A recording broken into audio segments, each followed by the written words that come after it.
আলহামদুলিল্লাহ এখন কনসেপ্ট হয়েছে 3 মাস রানিং। 3 মাস ওভার হয়ে গিয়েছে। হ্যাঁ 3 মাস। 3 মাস হয়ে গেছে এবং হচ্ছে এখন হার্টবিট দেখতে পেয়েছেন তো? হ্যাঁ, অর্থাৎ হচ্ছে আল্ট্রাসোনোগ্রাফিতে বাচ্চার হার্টবিটও চলে হ্যাঁ, এসেছে।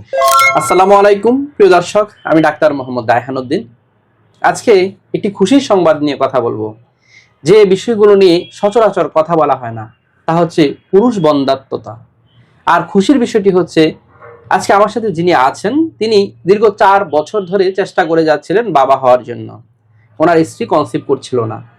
এখানে আসার পর, চিকিৎসা নেওয়ার পর তিনি নিয়মিত ফলো আপ মেনটেন করেছেন এবং আলহামদুলিল্লাহ ওনার স্ত্রী কনসিভ করেছেন এবং ওনার স্ত্রী যে কনসিভ করেছেন সেই সুখবরটা নিয়ে আজকে কিন্তু তিনি এখানে আসেন।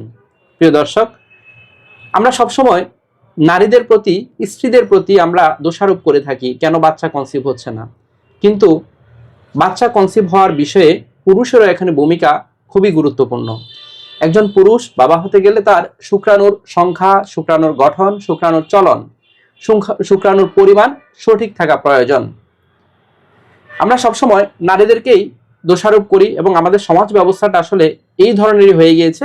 এবং যখন কোনো স্বামীকে আসলে বলা হয় যে স্বামীরও সমস্যা থাকতে পারে, তখন অনেকে খুব অবাক হয় যে স্বামীর কেন সমস্যা থাকবে।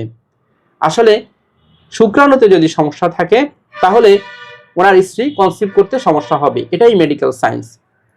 আমরা বিশ্বাস করি সন্তান দানের মালিক একমাত্র আল্লাহ তাআলাই। সে বিশ্বাস নিয়ে চিকিৎসা চালিয়ে যেতে হবে। প্রিয় দর্শক, শুনবো ওনার মুখ থেকে। কেমন আছেন আপনি? আলহামদুলিল্লাহ আমি ভালো আছি। আলহামদুলিল্লাহ। জি, আপনি তো মূলত যে সমস্যা নিয়ে এসেছিলেন, মূলত আপনার স্ত্রী কনসিভ হচ্ছিল না। জি স্যার। এবং দীর্ঘ কত বছর হয়ে গিয়েছে?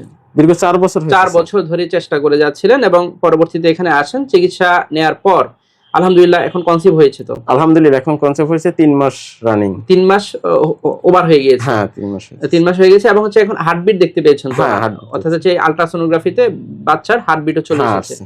এবং এই যে 4 বছর ধরে আপনি চেষ্টা করে যাচ্ছেন কিন্তু কনসিভ হচ্ছে না, অনেকটা পেরেশানির মধ্যে ছিলেন, মানসিক চাপের মধ্যে ছিলেন, পরিবারের চাপ, সবকিছু মিলিয়ে একটা চাপের মধ্যে ছিলেন। আলহামদুলিল্লাহ এখন সবাই খুশি তো? আলহামদুলিল্লাহ এখন সবাই খুশি ফ্যামিলির। আলহামদুলিল্লাহ। এবং আপনি তো এখানে গত প্রায় 1.5 বছর ধরে নিয়মিত ফলো আপ মেনটেন করছেন। এই যে ধৈর্যটা, এই যে 1.5 বছর ধরে আপনি চাইলে আসলে অন্য জায়গায় যেতে পারতেন বা চিকিৎসাটা কন্টিনিউ নাও করতে পারতেন, কিন্তু আপনি এই যে ধৈর্য নিয়ে চিকিৎসাটা কন্টিনিউ করেছেন 1.5 বছর ধরে, তার ফলাফল স্বরূপ আল্লাহ তাআলা আজকে কবুল করেছে। আলহামদুলিল্লাহ তার ফলাফল আমি পাইছি। 1.5 বছর যাবত দেখাইছি আপনার কাছ থেকে। এবং নিয়মিত ফলো আপে মাসে একবার করে করে আসছেন। হ্যাঁ, নিয়মিত ফলো আপটা মেনটেন করছেন। আলহামদুলিল্লাহ এই যে ধৈর্য, দীর্ঘ প্রায় 1.5 বছরের ধৈর্যের ফলাফল আল্লাহ তাআলা কবুল করেছে। সেজন্য আজকে আপনি এই যে বাবা হওয়ার সুখবরটা নিয়ে এসেছেন, অর্থাৎ স্ত্রী কনসিভ হয়েছে, সেই সুখবরটা শুনে আমারও খুব ভালো লাগছে এবং পরিবারের সবাই আশা করছি খুশি আছে। প্রিয় দর্শক, এই ধরনের সমস্যায় অনেক পুরুষই আসলে ভুগে থাকেন। ওনাদের শুক্রাণুর সমস্যা থাকে, শুক্রাণুর চলন কম থাকে, শুক্রাণুর গঠনে সমস্যা থাকে, শুক্রাণুর সংখ্যা কম থাকে। সেক্ষেত্রে যদি আপনারা ধৈর্য নিয়ে চিকিৎসা করেন, আলহামদুলিল্লাহ ভালো ফলাফল কিন্তু পাওয়া সম্ভব, এটিই তার প্রমাণ।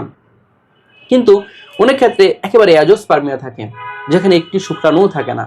সেক্ষেত্রে অবশ্যই আইভিএফ সেন্টারগুলোতে যোগাযোগ করতে হবে, ইনফার্টিলিটি বিশেষজ্ঞদের সাথে যোগাযোগ করতে হবে। ওনারা সেক্ষেত্রে আপনাকে আইভিএফ করার পরামর্শ দিবেন। কিন্তু অনেকে শুক্রাণুর গতিবিধি কম, শুক্রাণুর চলন কম, শুক্রাণুর গঠনের সমস্যা, যেমনটা আজকে আমার সাথে যিনি বসে আছেন ওনারও শুক্রাণুর মধ্যেই আসলে মূলত সমস্যাটা ছিল, কিন্তু শুক্রাণুর কাউন্ট ছিল, কিন্তু শুক্রাণুর চলন গঠনের সমস্যা ছিল, সেগুলো কিন্তু আলহামদুলিল্লাহ ইমপ্রুভ করেছে এবং যার ফলশ্রুতিতে আল্লাহ তাআলা ওনার জন্য হয়তো সুখবর রেখেছে বিদায় আজকে এই সুখবরটা নিয়ে তিনি এসেছেন। প্রিয় দর্শক, ধৈর্যের আসলে কোনো বিকল্প নেই। সন্তান দানের মালিক তো একমাত্র আল্লাহ তাআলাই। আমরা শুধু চেষ্টা করব এবং আপনাকে ধৈর্য নিয়ে চিকিৎসা চালিয়ে যেতে হবে।